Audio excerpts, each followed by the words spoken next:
At this point in the service, it's usually our practice to appeal for your financial support to help keep Kehillah going. But this year, because of the dire situation in Gaza and the West Bank, we are asking instead that you consider moving some of your money there. Sarah Ann Minkin is going to share a little bit more about our campaign, and I just want to say a little about you. Sarah Ann is the Director of Programs and Partnerships at the Foundation for Middle East Peace and a co-founder of Palestinian Voices Study Group. She earned her PhD from Cal for research focusing on the sociology of emotion, nationalism, and Jewish Americans' relationships with Israel-Palestine. Sarah Ann is one of the most knowledgeable, sophisticated, and generous people I know in this field. And I am so grateful to you for taking us where we need to go tonight. Thank you. Thank you so much, Rabbi Dev. I am so grateful to be here tonight with this beautiful community. Tomorrow morning, we will recite the Unatana Tokef prayer, which confronts us with how we might fare in the new year. Who shall live and who shall die? Who by fire and who by water? Who by hunger and who by thirst? Who shall have peace and who shall be tormented? Part of what makes this prayer so powerful is the uncertainty of what will come, of what will befall each of us. This prayer invites us to think about our own fates and also those of others, our family and friends, our community, city, country, and the world more broadly. I want to ask you, as you think about what this new year will bring, to think about Israel-Palestine too. Tragically, we already know how many of the questions the Unatana Tokef presents will be answered for many in Gaza and the West Bank. Many Gazans will die by fire, by hunger, by thirst, at the hands of Israel's collective punishment and relentless, systematic destruction of all of the infrastructure needed to sustain life. This week, they are flattening a city with 1 million inhabitants, forcing tens of thousands of families to flee yet again, with no safe place to go. Gazans will continue to die from famine as Israel uses starvation as a weapon of war.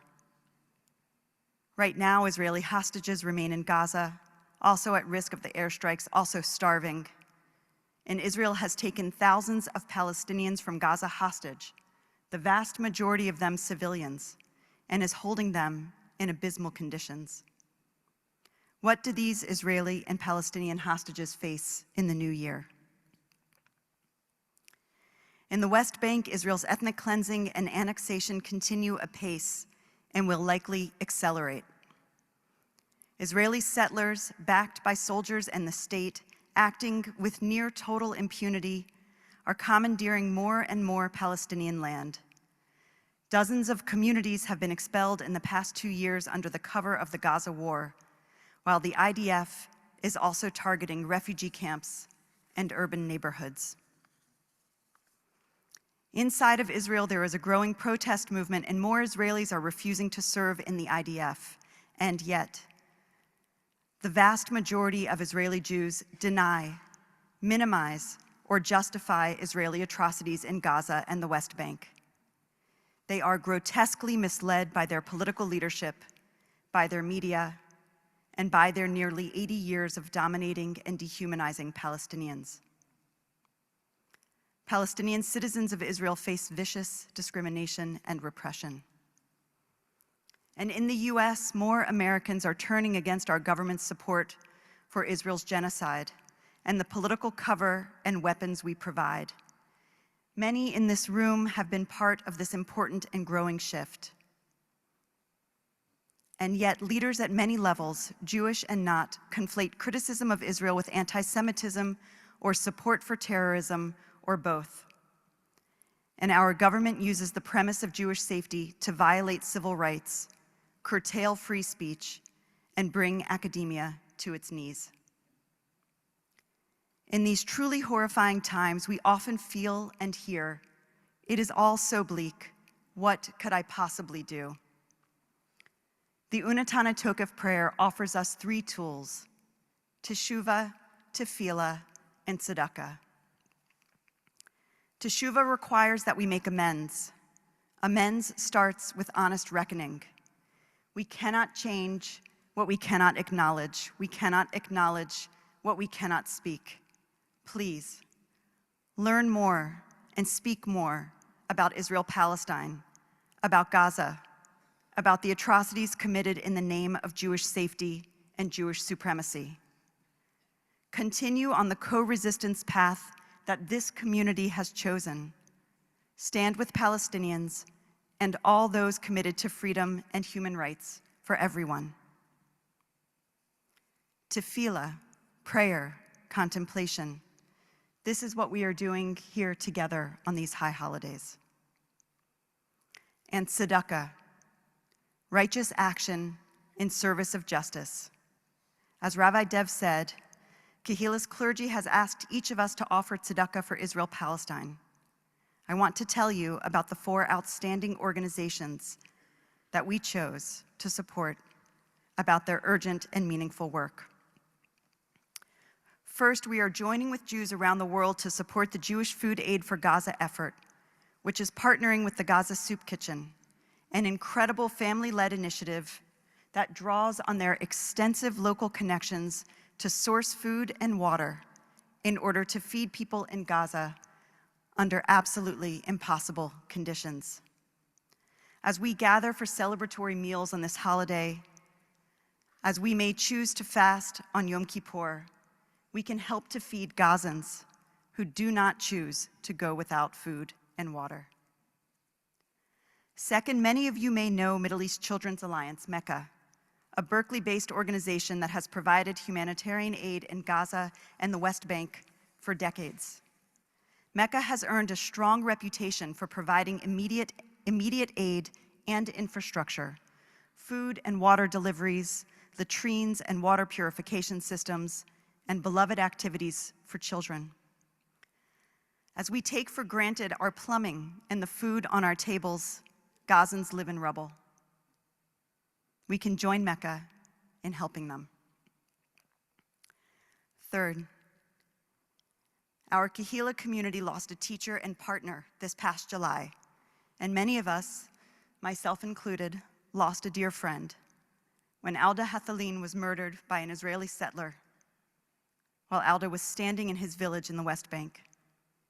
Alda worked closely with Kehila's face-to-face committee to raise awareness about his village, Al-Khair, and his region, Masafra Yatta, to learn about their culture, their ties to the land, and about the unending violence, home demolitions, and harassment they experience from Israeli soldiers and settlers who are determined to drive them off of their land.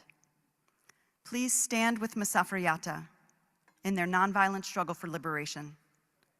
The Masafra Yatta Fund is run by Palestinian leaders and housed with their longtime partner, the Center for Jewish Nonviolence, CJNV.